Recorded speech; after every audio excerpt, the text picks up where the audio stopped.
In 2023, a group of investors in Phoenix, Arizona, poured $3.2 million into what they called the ultimate indoor racket sports destination.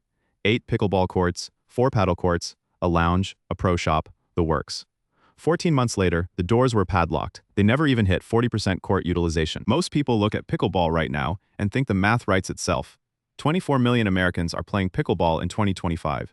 The sport grew 171% in 3 years. You build courts, people show up, you collect $30 an hour.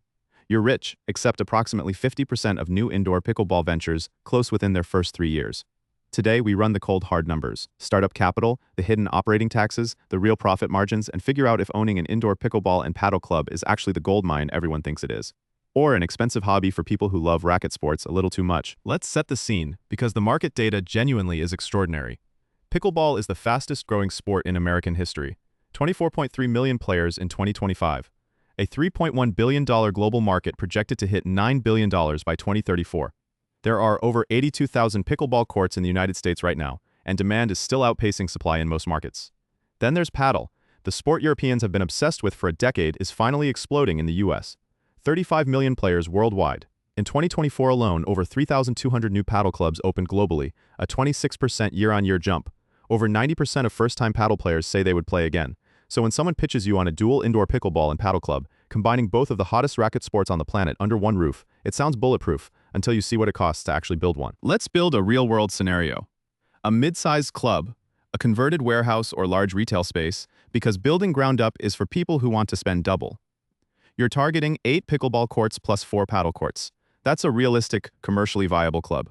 Line item 1, facility lease or acquisition. You need minimum 25,000 to 35,000 square feet for this setup. In most mid-sized US cities, that's $15 to $25 per square foot annually. That's a lease deposit and first year of rent, totaling $375,000 to $875,000 before you've swung a hammer. Line item 2, court construction, pickleball. 8 indoor pickleball courts at $55,000 to $70,000 each. That includes sport flooring, net systems, lighting rigs, and line painting. You're looking at $440,000 to $560,000.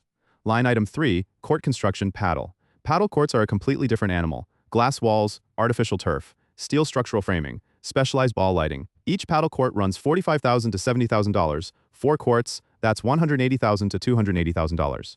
Line item 4, HVAC, electrical and plumbing. This is where people get blindsided. An indoor facility of this size needs industrial-grade HVAC. You've got 50 players sweating simultaneously at peak hours. Electrical upgrades, plumbing for showers and locker rooms, ventilation. Budget $200,000 to $400,000. Line item 5, interior fit-out, lobby, lounge, pro shop, locker rooms. A premium club experience requires a proper reception desk, a lounge area, retail shelving, locker rooms with showers, and a small cafe or bar setup. This is your difference between a gym and a destination. Budget $150,000 to $300,000. Line item 6, technology stack, booking system, access control, cameras, court reservation software, smart access control, security cameras, point-of-sale systems, and your website and app integrations. Non-negotiable in 2025, $30,000 to $80,000. Line item 7, working capital buffer. This is the one founders always skip. You will not be profitable on day one. Industry standard is to keep 6 months of operating costs in reserve as a liquidity buffer. Plan for $200,000 to $400,000 in reserve. Total startup range, $1.6 million to $2.9 million. And that's a conversion, not new construction. Build from scratch, add another 30 to 50%. Now let's talk about what it costs just to keep the lights on. This is the section where most aspiring club owners realize they dramatically underestimated the business. Rent or mortgage payment. At that lease rate, you're paying $30,000 to $70,000 per month every single month. Whether the courts are full or empty. Staffing. You need a manager, front desk staff, cleaning crew, court marshals, and at minimum part-time coaching staff. For a dual sport facility that's 8 to 14 employees, labor costs, $25,000 to $55,000 per month. Utilities, industrial HVAC running 14-hour days, court lighting, hot water systems, utilities for a facility this size, $8,000 to $18,000 per month. Insurance, this is a liability nightmare without proper coverage. General liability, property, workers' comp, and sports accident coverage, $3,000 to $6,000 per month. Marketing, you cannot rely on word of mouth in a competitive market. Digital ads, local sponsorships, league promotions, $3,000 to $8,000 per month. Equipment maintenance and replacement. Paddles for rental, ball replacements, net maintenance. Court resurfacing reserves, $2,000 to $4,000 per month. Software subscriptions and payment processing. Booking platform fees, POS systems. Credit card processing fees, which average 2.5 to 3% on all transactions. $1,500 to $3,500 per month. Your monthly operating burn runs $72,500 to $164,500 per month. Annualized, you need to generate between $870,000 and nearly $2 million per year just to break even. That's the treadmill. And it never stops. Rain, summer slumps, a competing facility opening 2 miles away. The treadmill keeps moving. Before we get to the good news, and there is good news, if you're finding this breakdown useful, hit subscribe right now. We run the cold, hard numbers on a new business every single week. You don't want to miss the next one. All right, let's talk about how the money actually comes in. Now, the good news, a well-run dual sport club has 6 real revenue streams, and the best operators stack all 6. Stream 1, court rentals. Your bread and butter? Peak hour slots command $25 to $45 per person per hour for pickleball. Paddle courts run $30 to $60 per person per hour. A fully booked 12-court facility at peak could generate $4,000 to $7,000 per day in court revenue alone. Court rentals typically represent 40 to 55% of total revenue. Stream 2, memberships. This is your recurring revenue engine. Monthly memberships at $80 to $180 per member give you predictable cash flow and priority booking. A 500-member base generates $40,000 to $90,000 per month in guaranteed revenue before a single walk-in arrives. Stream 3, leagues, tournaments, and events. This is the highest margin activity in the building. An 8-week league at $60 to $120 per player, with 60 participants, that's $3,600 to $7,200 in a single registration wave. Run 4 leagues simultaneously across both sports and you're adding $15,000 to $30,000 per cycle with almost no incremental cost. Stream 4, private coaching and group clinics. Pro coaching sessions at $60 to $120 per hour, group clinics with 8 to 10 participants at $40 each. That's $320 to $400 per hour of a coach's time. Clinics run 3 to 5 times per week on each sport. $8,000 to $20,000 monthly. Stream 5, pro shop and rentals. Paddle rentals for beginners at $10 to $15 per session. Retail margins on paddles, shoes, grips, balls, and apparel typically run 35 to 55%. A modest pro shop with $15,000 in monthly inventory turnover nets, $5,000 to $8,000 per month. Stream 6, food and beverage and corporate event hosting. A small cafe or bar adds $5,000 to $15,000 monthly. But the real sleeper? Corporate team building events. A 3-hour corporate pickleball or paddle session for 20 employees at $120 per head is $2,400 in a single booking, and corporations book these on repeat. A well-run, fully programmed dual sport club hitting all 6 streams can target $1.1 million to $1.8 million in annual revenue. So let me run the actual verdict. Best case scenario, annual revenue of $1.5 million, operating costs of $1.05 million, net profit, $450,000, a 30% margin. That's genuinely excellent for a physical business. For context, most restaurants operate at 3 to 9% net margins. A 30% margin in a sports facility is legitimately strong. But here's where the math gets uncomfortable. Hidden variable 1, utilization reality. To hit $1.5 million in revenue, you need peak court utilization of 75% or higher across all 12 courts.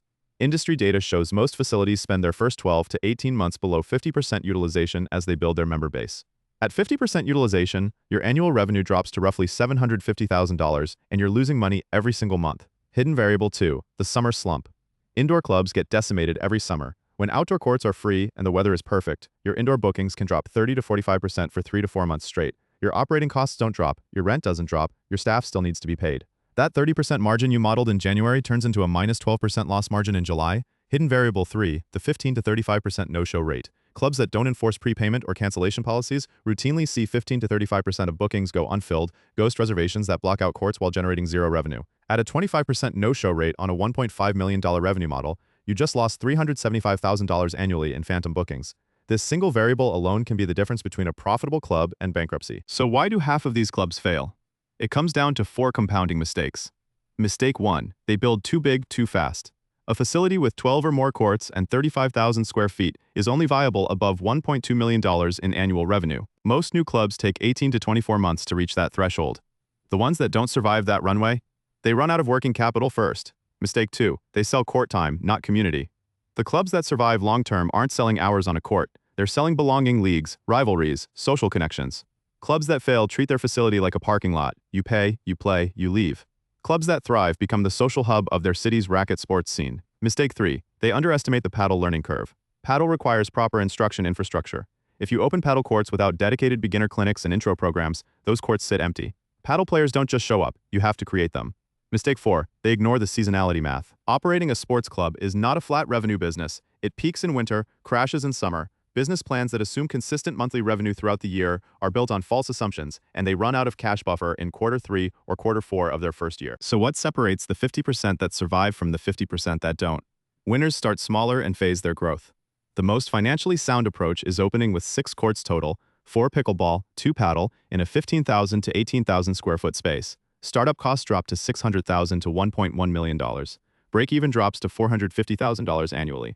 That's achievable in months, not years. Then you expand as your member base grows. Winners build memberships before they build courts. The smartest operators run pre-launch membership drives, collecting 200 to 400 founding members at $50 to $100 per month before the facility opens.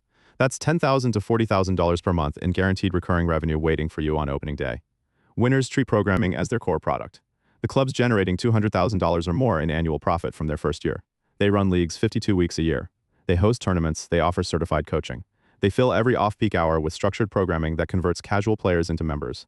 And the clubs that get this right, they generate net margins of 25 to 35% on a physical sports business. That's extraordinary. Here's the bottom line. Owning an indoor pickleball and paddle club is not a passive income machine. It is not a set-it-and-forget-it business. It requires serious capital, $600,000 minimum for a small operator, $1.6 to $2.9 million for a full-scale dual-sport club. It requires operational obsession, and it requires a genuine love for building community. It works when you start lean and phase your growth, when you build a founding member base before you open, when you stack all 6 revenue streams from day one, when you treat leagues and clinics as your core product, not a bonus, and when you carry 18 to 24 months of cash runway.